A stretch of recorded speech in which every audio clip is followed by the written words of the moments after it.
Let's start with the game of Sky Trader. So, like I said, there's very little that you can really decide here. You're just trying to build, I guess, maybe an interesting board or something. I push these a little up so that I can put the board down lower. I think these tracks are more interesting than the board itself in some ways.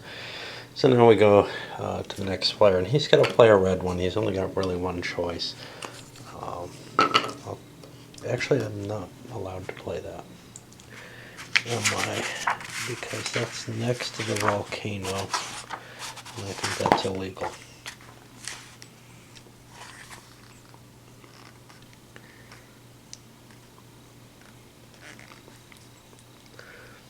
They cannot be placed adjacent to the volcano. So what actually happens is this guy's turn gets skipped because he has no cards that he can play. He needs a red piece. This guy does not have a red piece, so he can't play. So we have one here. He can't play. So we're over here. I've got the geyser. Put interesting stuff near each other. It doesn't really make much difference. I'm up here. He's allowed to play again. He'll drop this into place. And we're just going to end up, with a board out of this. I can't play this, so I got to play a city. I got a choice between food or the Wind Pirates. So, kind of the closer to the center of things the Wind Pirates are, the more money people can make. It means nothing, though, because I have no knowledge of anything. So I'm going to put this food, in terms of where I'm going to start and what I'm going to be able to do. I'm in the same position as everyone else, really. And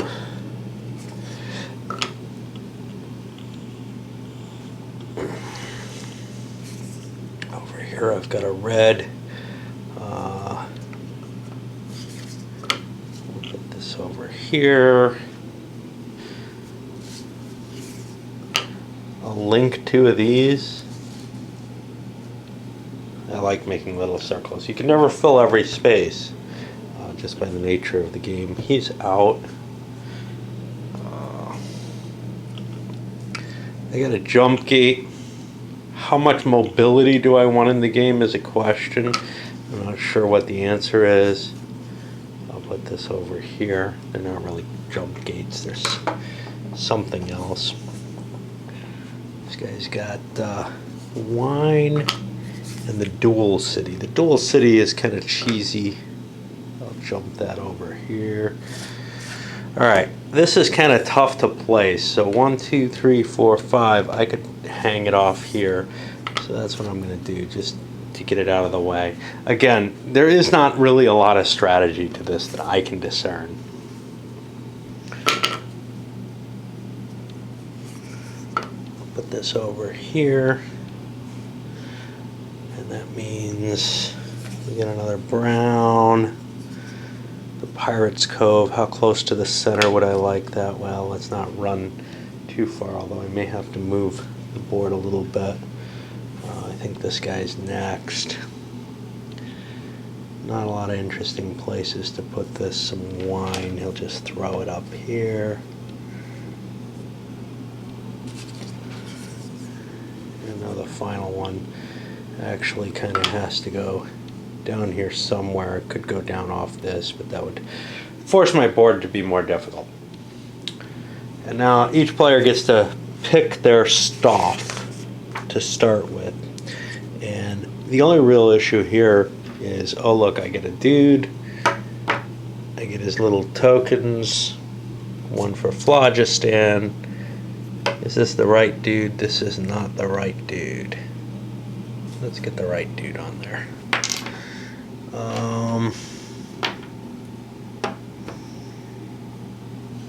Yeah, this is the right dude. So I get his stuff, and then he gets a bunch of dice, and he's going to roll a die to see where he starts, and he'll be starting in City 3. And unfortunately, the cities get all scrambled up, so it takes a while to find them. That'll be this textile city. He's also going to start with a Skyman, who can go and hold 4, 5, or 6. It doesn't really matter which one I pick, because if I'm picking up cargo of any kind, I can do a shifting of people, so that's not too big a deal. And then, what do I get, like 20 bucks? which I'll also throw here. And everybody else is going to get a random start just like that. I'll set them all up and I'll come back. This is all the starting locations. Now, actually, I kind of picked the first guy wrong, but it doesn't make any difference here. Red up here was first, and actually I accidentally used the brown piece because it's hard to tell the colors of the pieces. The only way to really tell, well, there's no way to really tell. My wife, if she screwed up placing, you know, this red here, should that be red? Is that more brown? I guess. It's hard to tell. I'm assuming she kind of got them right. It looks like it, and I'm not sure that I could have done so. All right, I'm using these. These came in these little circles, but there are certain cards that require a countdown on them for number of turns. And eventually, maybe we'll get these piles of money and goods sorted, because goods, at the very least, are limited by counter mix. Give myself some space here for this so that I have room for the rolls. Okay, so our first player is red, and we flip through. First thing he does is he draws himself a card and sees what happens. Taxes. You must announce aloud your total amount of gold pieces and pay 1 gold piece for every 10 you hold. If you refuse, set this card on your skyship sheet so that all can see it. The Sky Patrol will attack you as if you had a wanted token. At the beginning of your next turn, you can pay the tax to discard the card. Well, obviously, you know, I'm going to have to pay eventually. So there's $2 that I'm screwed out of. If I was really short on cash, I, you know, would be unable to pay the tax, perhaps. I don't know. If I really needed the cash. So, now I'm on red, I get to sail. All things being equal, and they kind of are, I don't see spending a lot of effort without picking up, you know, in terms of moving and spending some phlogiston, without picking up some goods of some sort or another.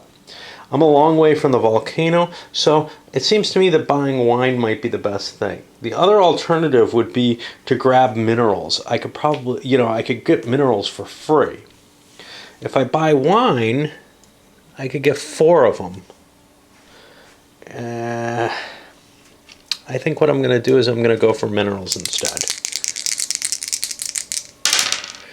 So I'm able to pick up 7 minerals. This means I don't get to do any purchasing anywhere. And I'm only able to do this because I'm in a city. You have to go, the minerals are only available hanging around cities. And there we go. And that's pretty much my turn. There's a number of things obviously I skipped, but my one action was to get minerals. All right, let's go to yellow. Yellow here has textiles available. Textiles are at 3 per. The wine here would have been 4 per. So I could buy more of them. Alternatively, there is still the minerals option, and I really ought to get these suckers sorted. The advantage to the minerals is, of course, that I can turn them around right away. Seems like a good deal to me, largely because 3 per filling, I don't have $30, so I won't be going with a full hold that way. And of course, if I don't roll terribly well on the minerals, I don't get a full hold here. But I'm also eating up other people's options. Of course, they have other options, and this is one of my worries about the errata rolls, because one of the other options is picking up slag or sludge or whatever, and that can be very profitable. And if you don't have that opportunity available, if instead you're working with other people's, you know, with sludge always only producing $1 per when you dump it here, well, then a route towards making decent income goes away. It may direct people less towards trading, though, if they're doing that, and that can, you know, definitely cause some issues. Because making $5 or $6 an item is pretty decent. In fact, it's pretty good compared to the low-valued items. but you got to get a lucky roll for you to make that kind of money. And the thing I always forget in this game is drawing a card. Treasure map. You found a treasure map. Take one legal good of your choice from the treasury. You may immediately dump up to 2 cargo. So this happened at the beginning of his turn. He's going to take the most valuable stuff, the gems, and he has to put that in its own hold. Now we come to green. What I didn't mention when I went over the rules, this sucker gets passed at the end of each set of at the end of each set of turns, each round. Cursed. Randomly choose one of your crew cards. You must pay half its value or discard the crew card. Well, I don't really want to pay more for this. It's cool to have them. And one thing you'll notice, if you look carefully, each of these crew cards, these are the same kind of card. They have a different image on them. Now, that makes the game somewhat harder to play because nothing really springs out. The words are very muted. Everything's very muted. And the pictures are all different. So you don't know what the other guys have. You don't know necessarily what you have very easily. It's hard to grab a good idea of what the board state is. On the other hand, it's, attractive. No question there. So that was this guy. He's sitting down here in his own little world. Now, being in your own little world has its negatives, which, for example, nobody's going to be working with you necessarily to do anything. I'm going to probably play this pretty cutthroat to begin with. So spices aren't worth a whole hell of a lot. Let's see how much mineral is left, because a lot of it seems to have gotten eaten up. So I would only be pulling 5 minerals, 6 minerals max if I draw, whereas other people have gotten a jump on me. On the other hand, hauling sludge that far seems kind of dangerous, and this is not necessarily a game where you want to do what nobody else is doing. Although being guaranteed to have a lesser pool of stuff than everyone else may not be so good, I too am going to go for a grabbing of minerals. And I get 6. And you can see I don't have a crew member now. And that's all I'm going to do. We go to blue. Now blue's sitting here with food. Food is easy to purchase, so I'm going to actually visit the town. Again, I'm not going to sail off and do anything. Visiting the town, but I need to draw one of these first. Financial crisis. Move the class slider of all legal goods down 1 space. Wow. Does that...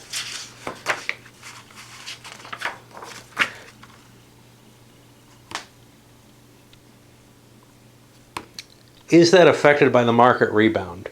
That's the question. My answer is yes. So all values have just jumped up. This is a shitty card to have started with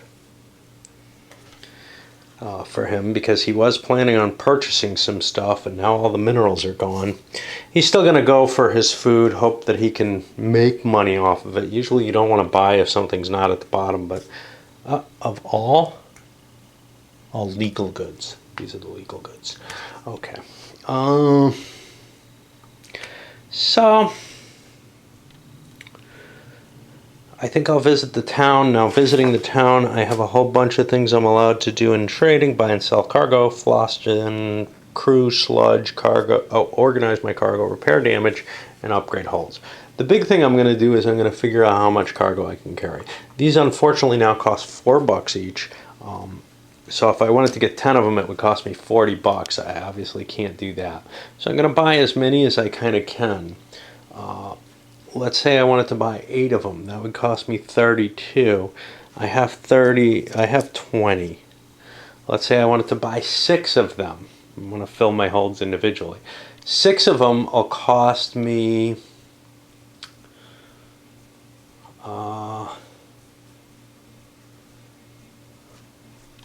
24. I don't have that much money. If I took on sludge, I could buy more. Maybe I just want to do a sludge run. Alright, I'm just going to pick up sludge. Now, rules with sludge. First, I'm going to sell this guy for $5. I don't want him in my hold. He's taking up space. Now, I want to buy the boatswain, because that'll allow me to ignore an event there if I throw him off. He has to go in the 1 space. He's pretty cool for that. And now I'm going to grab as much sludge as I can take, and that's going to be 10 of them.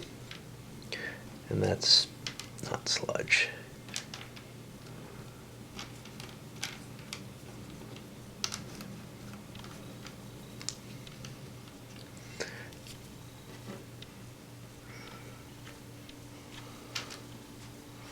I could get lucky here. I could get, not terribly unlucky. But the thing with sludge that's cool is that I'm guaranteed to make money off of it. So I took 10 sludge. They're worth $1 each. So I get $10 for that. And so far, I didn't want to keep that other crew member on board because I wouldn't be able to fill my hold. Now, I could risk going with a load full of sludge without the boatswain. That would increase my possibility of profit, but it greatly increases my risk. This seems like a much, much safer move. Now we go over to our brown fellow who's sitting here with food as well. Doesn't like the cost that food's at, but there's less sludge available.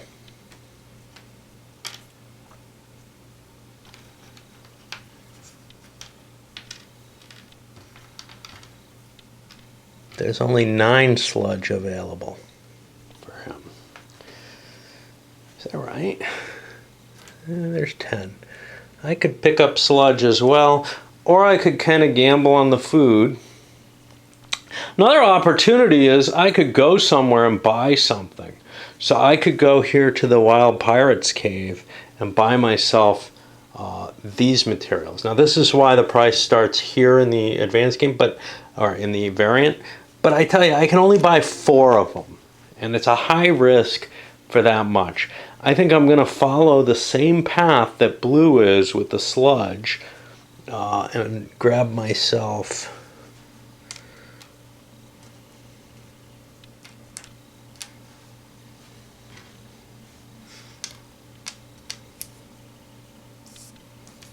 I'll sell this guy for 5 because I think it's a good overall plan. I have to pay 10 for the boatswain. You know what? I think I may have cheated here. So I got 5. That's my $20. And then I got 10 more. I had to spend 10 for the boatswain. Let me see. So here's my $20. I got 5. I spent 10 for the boatswain, and then got 10 back. So I was $10 off. So over with this guy, I got 5 back. Now I spend 10 for the boatswain, and now I pick up 10 sludge. So I should only end up $5 ahead. I had cheated myself into some extra money. And there's a good chance of me doing that. There's a lot of mechanical complexity in terms of the change making and everything, but where it gets really ugly is actually over here, where I don't like it, and some of the other aspects too that get a little too high for my taste. Okay, well, now we're going to be in the Guild Council, and at this point each player is just going to roll their 3 dice. And it's not doing it in order because I'm confused by that first player being over there.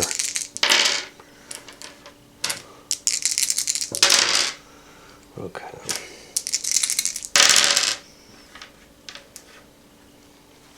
Now some players have better goals in mind than others, right? How much negotiation am I going to be able to do at this point? Well, obviously some of the people have minerals and they're interested in seeing those prices go up. None of them have a die roll of 1, however. These are the guys with minerals. They're not going to be able to affect that price. Now on the bright side, they can turn around and sell their minerals at whatever price it's at, and it's just profit for them because they didn't actually pay anything for those. So Does anybody else have anything? Well, the sludge meisters don't really care about any of the prices of anything, to tell you the truth. They'd kind of like to drive prices down. And I think that covers all the players. The only difference is one guy's got jewels and everyone else is kind of not thrilled with that and doesn't see any reason to help him. He could offer money to people to help him, but I think I'm going to find that kind of hard to do in this game, especially while I'm on camera. When I'm not on camera, I may be able to, make a little bit more randomizing going on in there. All right, so let's go to our first player, and he gets to assign his things. And he's got a 6. He doesn't like that. He's going to put it in negative of jewels. Spices are 5. That's way down here. He's up there. He's probably not going to be delivering spices. Nobody's got spices on board, so he's going to put the... I'm sorry. Wine is the next one that he has. He has a 4. I'm near wine.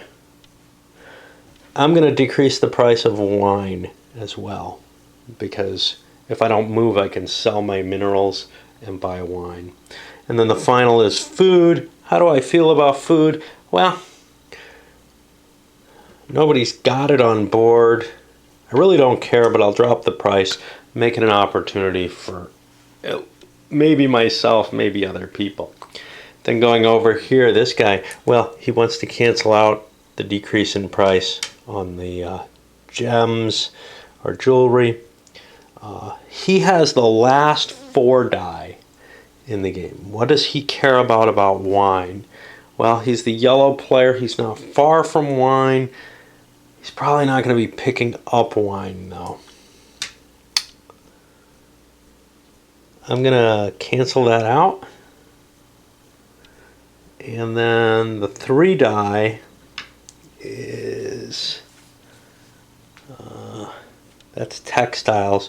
I want to lower the value of textiles. And everybody's kind of making this decision based on where they are. So I'm lowering the value of textiles because I'm sitting on them. If they end up a bargain, I'll want to buy them at $3 each. But if they don't, maybe I'll have to move somewhere. Green is way down here with spice.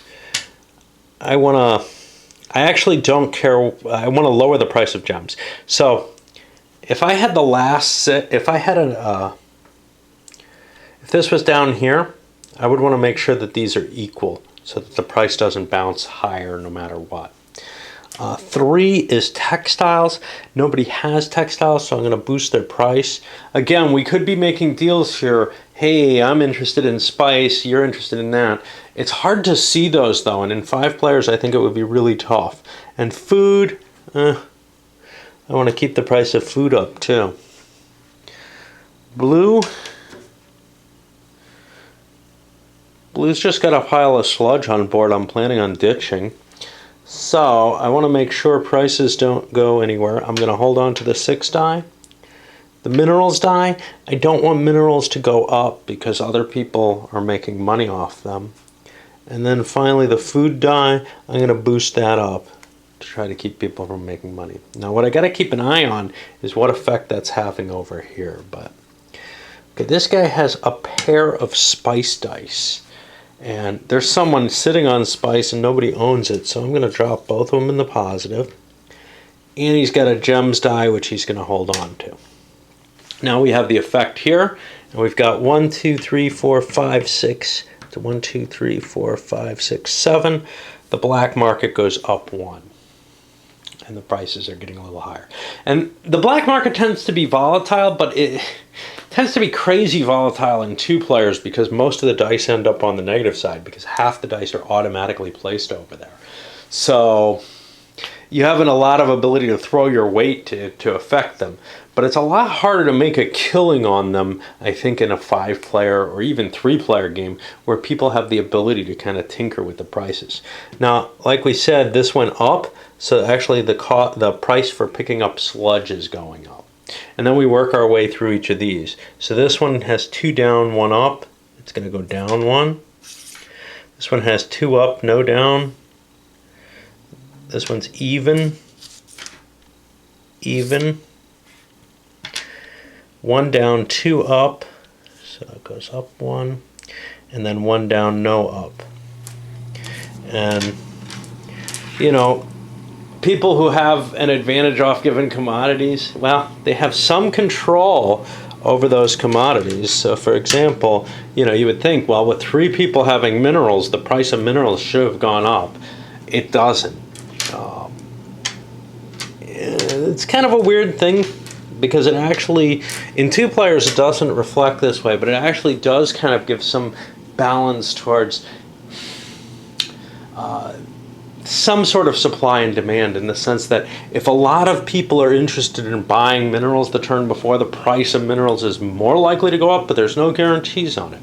Now there's one more thing that has to be done. The first player rolls for a shortage, and that's going to be in commodity 4, and a surplus, which is also in 4. So actually commodity 4 goes up in value for the shortage and down for the surplus. It has no effect. That's a bit of randomness they took out. I actually like that bit of randomness. I think a little bit of anything to shake up this game, because, well, there is still a lot of different random factors in terms of who gets the dice and who doesn't. But that's cool enough. Now, nobody has a big combat ship. This guy has a little bit of worry that other people might pick on him.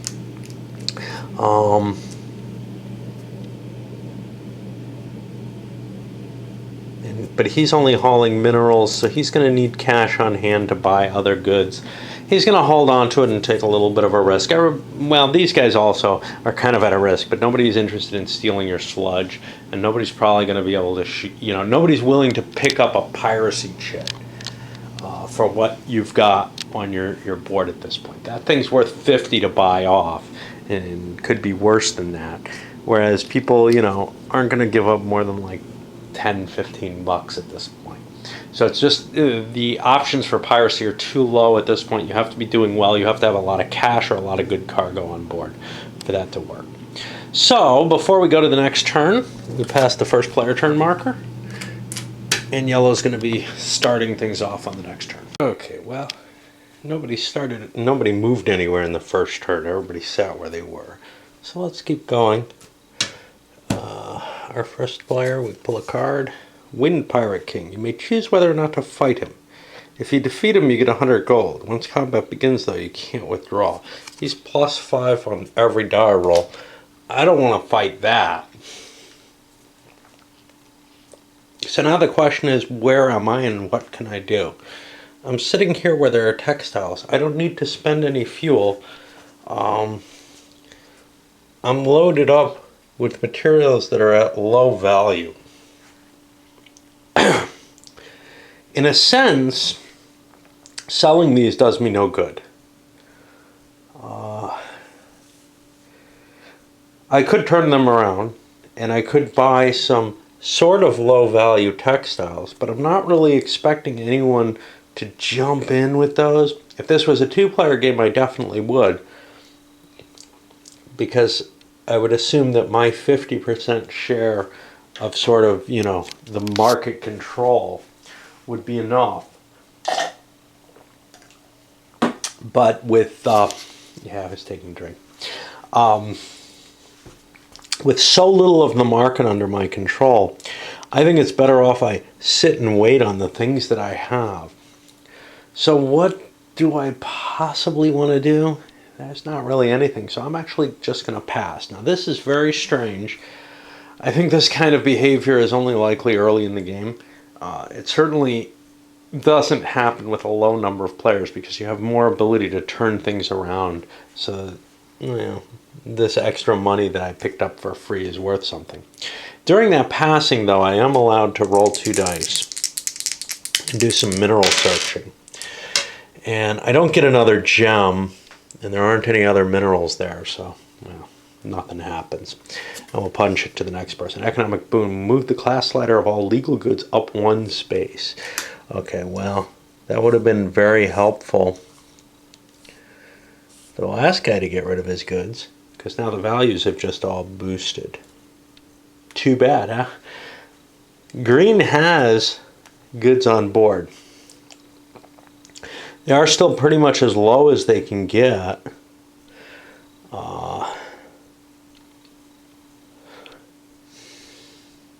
I could load up some sludge. I've got a fairly easy trip to get sludge. I think that sounds like a good idea. It looks like the prices on the market are just not very good. So I'm going to sit where I am. I'm going to perform a trade operation again, and I'm going to sell these suckers. 1, 2, 3, 4, 5, 6 of them. That gets me $12. You don't pay any kind of taxes or anything. That's nice. And then I'm going to grab sludge. I'll use 10 of that bucks of that money to grab myself a botswain. Those are useful anyway. It's, you know, almost just a bonus to have that. Now sludge, uh-oh. I don't know if there is sludge. Looks like all the sludge has been eaten up. Maybe I want it to go somewhere. I certainly don't want to be where I am. Oh no, I'm down here. I'm down here with spices. The black market's not bad. So what if I flew there instead? 1, 2, 3, 4. Minerals aren't bad either. There are no minerals to buy. We'll go to the black market. So I moved before I sold. I moved 1, 2, 3, 4 spaces, which is going to cost me 5 phlogiston. I bought my botswain. I can't get sludge. So what I'm going to do is I'm going to buy black market barrels. I don't have a whole hell of a lot of money left. I can only buy 2 of them.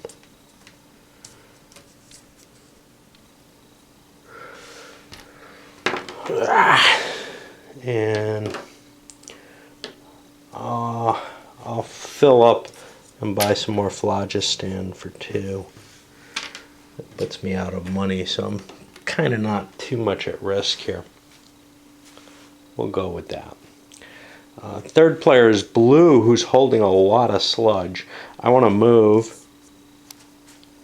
2 costs me 2, so I fly to here. I'm going to dump the sludge. I got 1, 2, I got 10 of them. Of course, this is now available to the next player. I roll a die for how much they're worth into the volcano. They're only worth $1 each, so I get a quick $10 off that. I can't search for minerals here, but I can look for phlogiston, and I get 1 back. And now there's piles of sludge available to the next person who might want that. And because everything can be kind of kept on the trade sheets, I don't have to worry too much about, you know, the money piles drifting into other people's space or anything like that, or the resources for that matter. On to Brent. Guess what I've done? I've failed to draw cards for this guy. Toxic damage. Place 1 damage on each of your skyship that had 2 or more sludge. So I'm going to cancel this card with the botswain so that I could get away with the sludge. So this guy gets his card. The monkey. Set the card on your skyship sheet so everybody can see it. At the end of each of your turns, remove 1 sludge from your skyship or take 1 damage in a random haul. Discard this card if you end your turn in the flyover lands. Okay, so this is kind of a problem. I gotta have sludge or I'm gonna take damage. I have sludge right now, but this happens at the end of my turn. So I'm gonna cancel this as well. It's not a good card for me. I'm going to spend my 2 to fly over here. Now I could fight blue, but I don't want to do that. I'm going to turn my sludge in. And I only get $1 per. Bum deal on the sludge, huh? Well, it's more than other people are making. In the 2-player game, the markets were reasonably controllable, so sludge wasn't that powerful, but I'm beginning to see why sludge was weakened because it does become very, very valuable if you can't cut deals with people. I can also try to grab some phlogiston, and I fill up my hole. On to our final person who's red. Sitting here with a bunch of minerals. Minerals went up in price. I'm going to do trade. I'm not terribly interested in wine, though. The cheap things are unfortunately the things I have. I'm going to spend 2 to center myself. And I'm going to sell this stuff at $2 each. That gets me 14 bucks of minerals.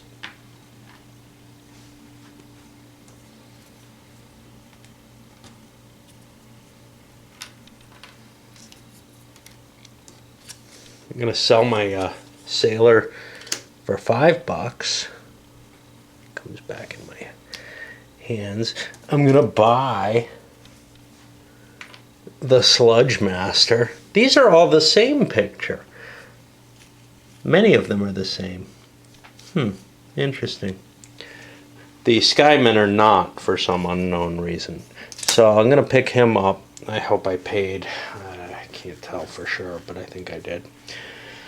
And now I'm going to take Sludge on board. Sludge is $2 each, and I can take 10 of them on board.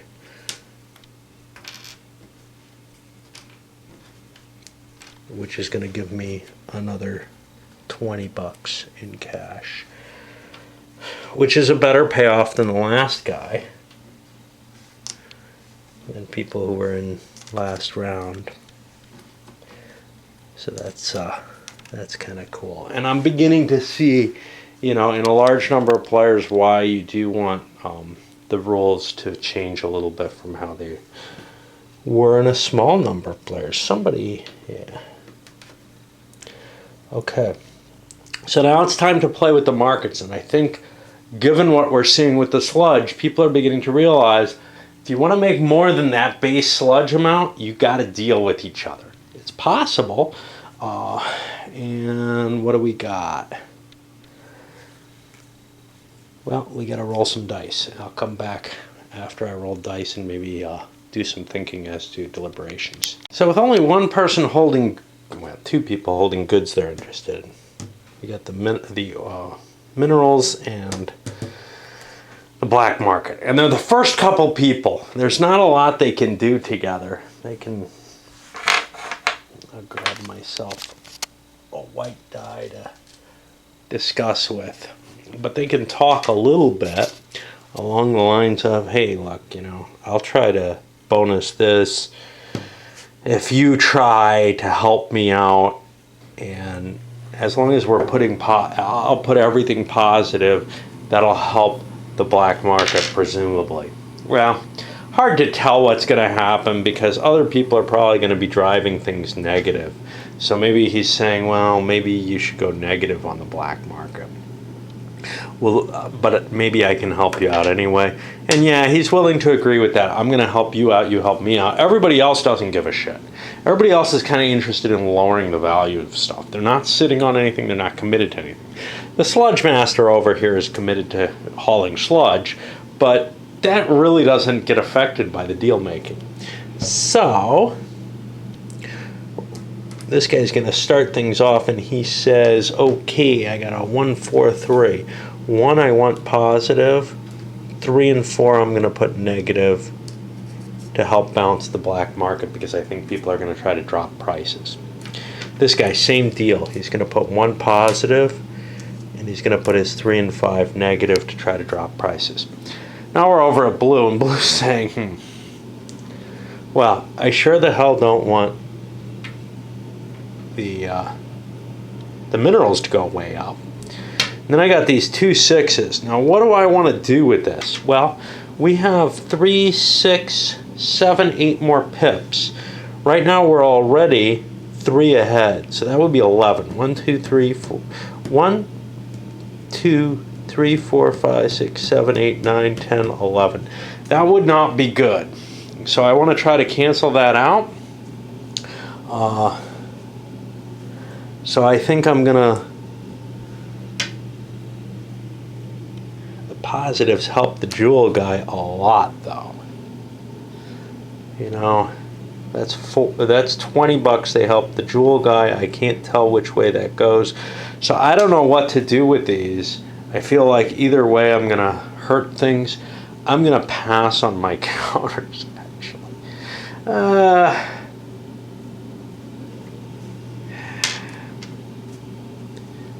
I haven't talked to the other people. I haven't really thought about this deal that was going on here. So now I've got to make a quick decision. Do I up the jewels or screw with the jewels? I'm going to screw with the jewels by 1 because that's guaranteed money. We don't know which way the black market's going to go. It could have just bounced. This guy, well, he definitely doesn't want to see the minerals go up. He's not terribly interested in that. Although sending the minerals up is safer than sending the black market up. So then the counter for that is to try to beat the black market here. And then this guy's in the same kind of position. He's holding a lot of sludge. He'd like to drop prices in some places. We're looking at 4, 6, 7 to 4. I could keep black market exactly as it is, but I could keep it exactly as it is by shifting 1 here. The red player is sitting on food. Food is the number 2 thing. I'm not going to be able to drop the price of food much. Textiles going down 2. That's kind of nice. I don't mind that. So I'm going to hold this off. I'm going to put this here in the positive. And this, can I get to textiles?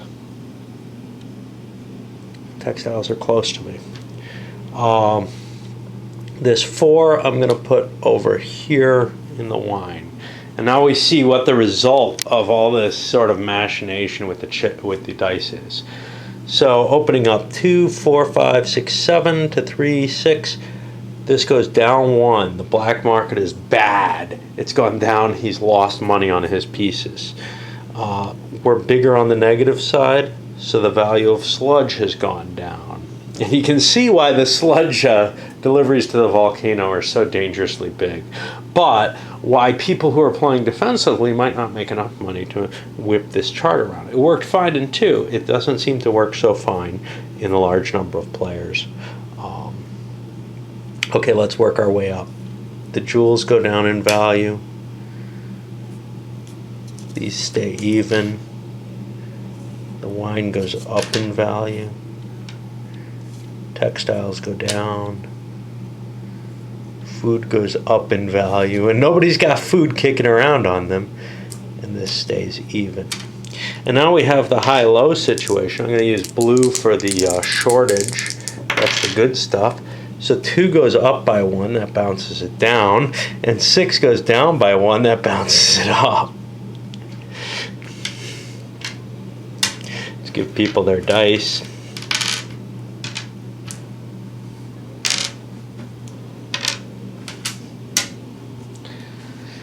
All right, and starting with the first player, money can be spent. Well,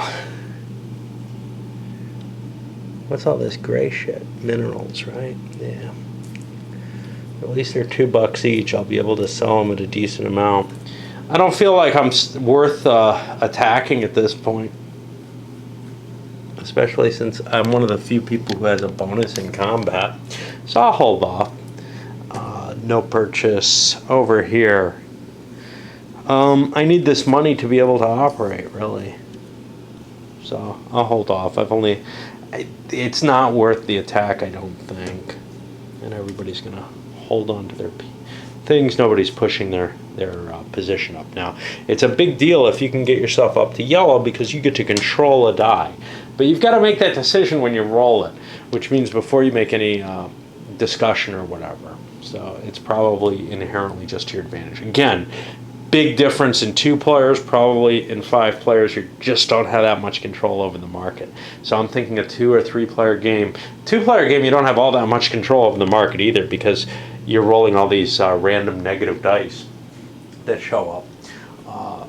3 player is perhaps the best to play the original rules by, but if you want to expand it out to 5, I'm beginning to think that you need to you need to use the updated rules. And it's a pity when a game makes it out of development and maybe hasn't been adequately tested, but it may be that the testing was done by people familiar enough with the game that they were able to cut deals a little bit more effectively than your average group would. So people would come back and say, this thing's just totally random. Well, it's not if you have all people who know what they're doing, but that's why you have blind testing, right? Well, any game where you have to draw a card and it's not necessarily something you desire and look forward to, even if I'm playing it solo, I forget, this guy didn't draw. The monkey was over on this guy. So I pulled this to look. It's a bounty hunter. If you hold any wanted tokens, the bounty hunter attacks you with a combat modifier equal to the number of wanted tokens that you hold. Well, that doesn't have an effect. All right. We'll jump to the next turn. I kind of would have liked to have had a drink by me. I have some tea or something, but I do not have it available, so we'll draw this. Pirate ship. The area is controlled by fearsome wind pirates. One of the ships attacks you. It just straight out attacks. I don't have a bonus leader here. Throwing this guy away is $10. Chances are I'm going to take a hit. I'm going to pitch the boatswain. Now, if he was $20, it would be a lot harder to make this choice because, you know, basically I'm throwing away $5-10 for this. Well, here's the problem. All I've got is this crap that doesn't do me any good. I'm going to sit where I am, and I'm going to draw minerals because there's piles of minerals available. And I get 4 of them. And now I'm without a crew member to block, which means if something bad happens to me, I may end up with myself getting arrested or something. All right, over to blue. Toxic damage. This is if you have 2 or more sludge in a single hold. I don't have that over here, so I can throw that out. And now, what the hell do I want to do? I have piles of money. Textiles are cheap. They're probably the best place for me to go, but the black market may be as well. I can only buy 1, 2, 3, 4, maybe 6 of them if I don't want to spend the $10 on a boatswain. I'll take my chances. I'll sail into here. Now I could instead attack, but I don't see any point to that. I'm going to spend 10, 20, 30 bucks and grab myself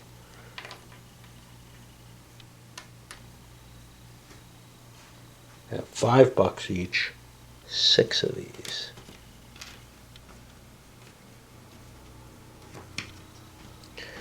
I can buy another one. I thought they were $10 each. And I'm loading up quite heavily on grog.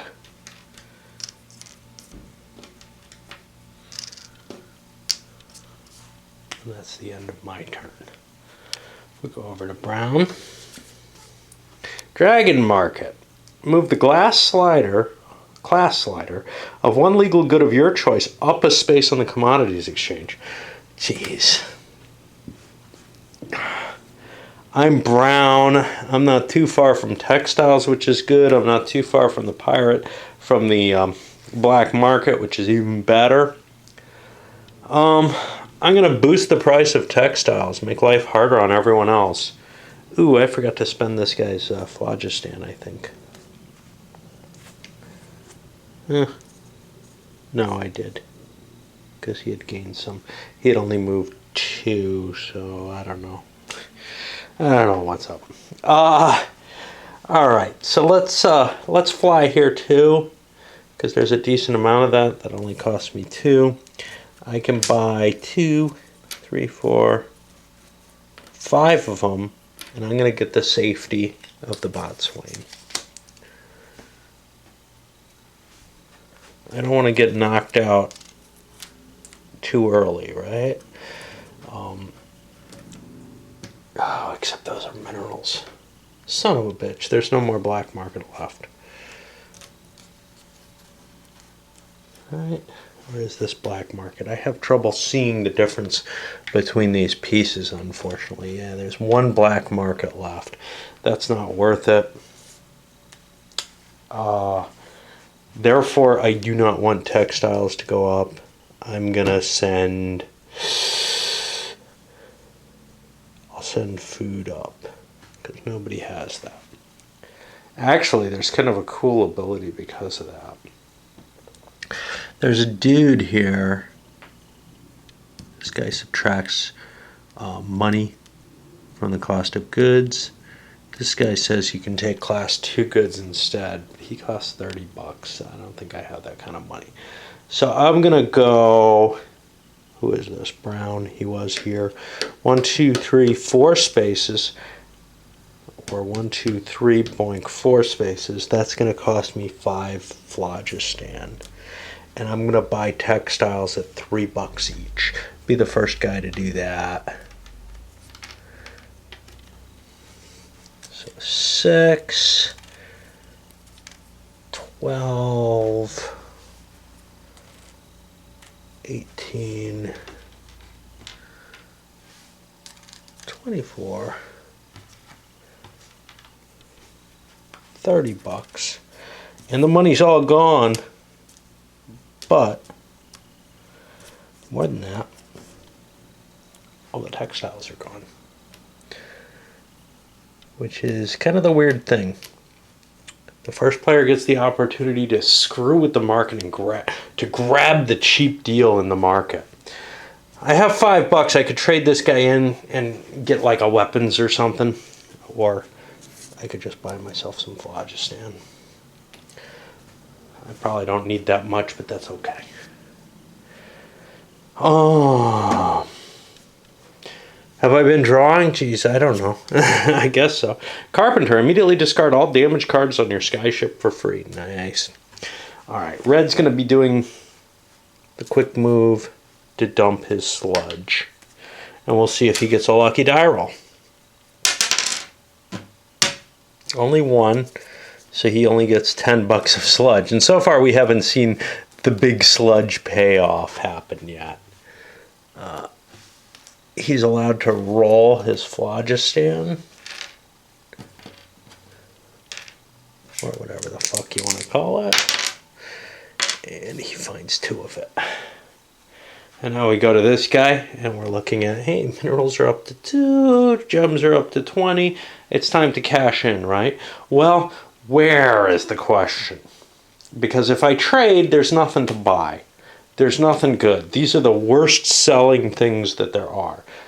I can grab sludge. Okay. If that's the best you can do, that's the best you can do. This is a long trip to the sludge mine, so I'm going to pay 2 of my phlogiston because once I'm at 4, I'm paying an extra cost in phlogiston. I'm going to dump my minerals. 3, 4, 5, 6 for 14 and my gems for 20. So I get 34. I'll buy some phlogiston, so it's only 32. And now I'm going to take sludge on board. Sell him for 5. Buy him for 10. In the end, you really want the bot swing if you're doing anything. And 1, 2, 3, 4, 5, 6, 7, 8, 9, 10.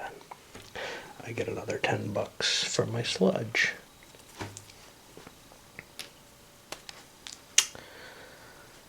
And we are at, I don't think I drew for him. Wind Pirate, if you're carrying any goods, he was not, was he? He was. Give up one of your highest, I don't know. Jesus. I can't remember whether or not I draw a card, and now I do, and it's screwed up because I had crap on board. I had a combat leader. I'm going to fight him at even. I'll use my yellow die at +1. We'll see what happened. Okay, I beat the pirate. I don't get anything for that. I just drive him off. So I was safe there. And that was yellow. He's moved over there to the food. Now, I don't know where the prices are going to end up this turn. It might be worthwhile for me to drop my sludge off in here and buy the food if the price goes down enough. But we'll see. It's highly unlikely. It's only food and I don't have a ton of money. Plus the sludge has a great value taken to the volcano. Nobody's going to dump it in a city. They've got too, chances are they get $3 per sludge for dumping it.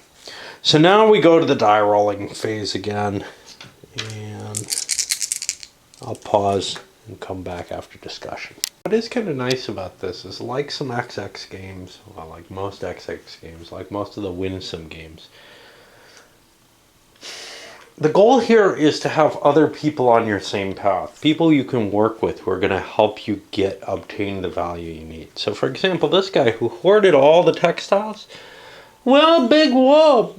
He's got 1-3, and there's a couple people against him. What's he going to do for them? How is he going to help them? Is he going to help them? He goes later in the turn, so he has more control. But is he going to help them by pushing black market up? How's he going to do that? Let him explain that, right?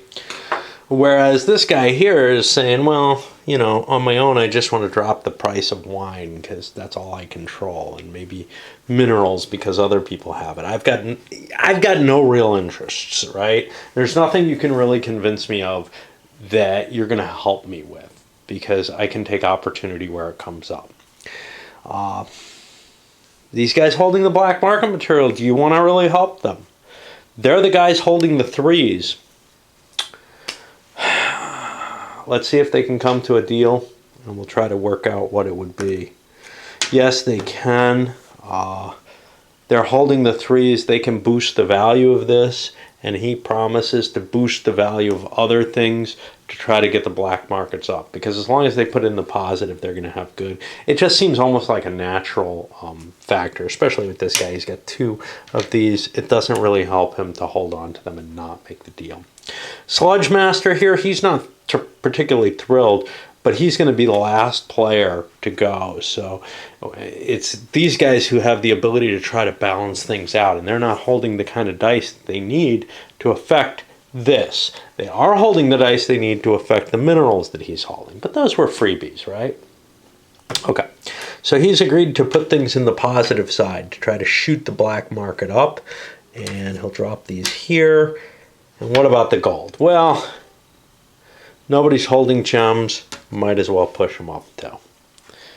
And this guy's in the same position, but now he's beginning to look at black market. I'm not sure I want this. If he throws 3 in, we've got 9 here.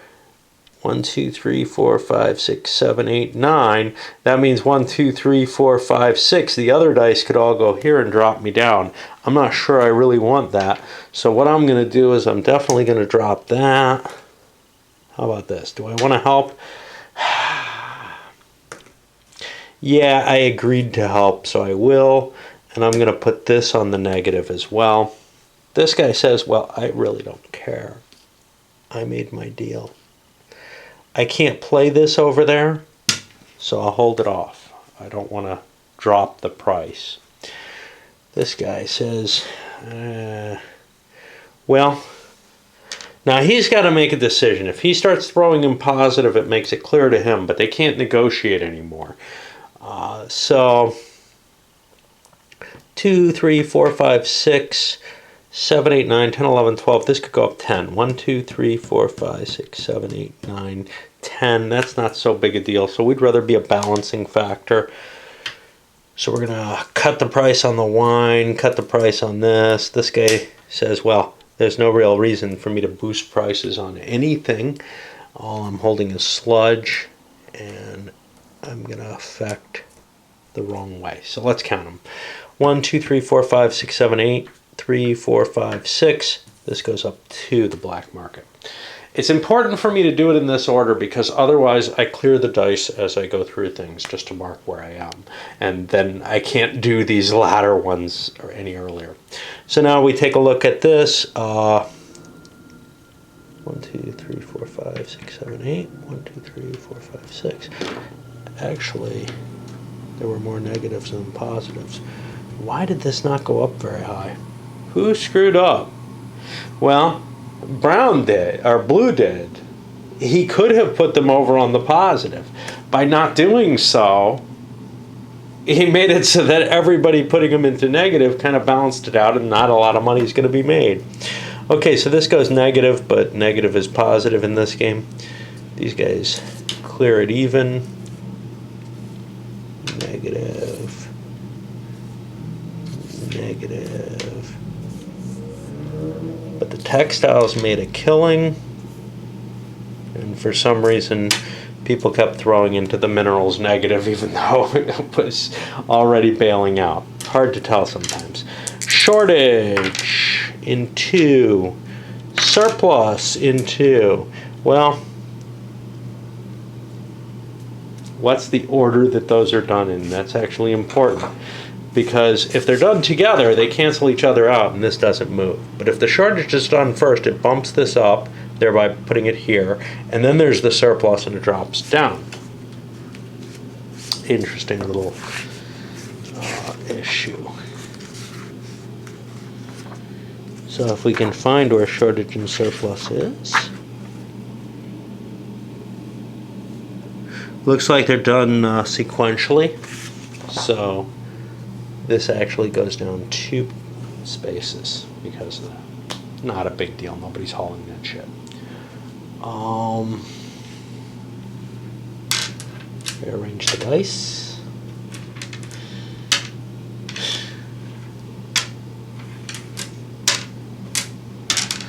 And we got people might want to buy some prestige. Can't. What about you? You're holding a whole bunch of money here. What are you up to? Because that's enough to worry about. You just did the sludge run. You got to buy stuff. There's nothing terribly cheap.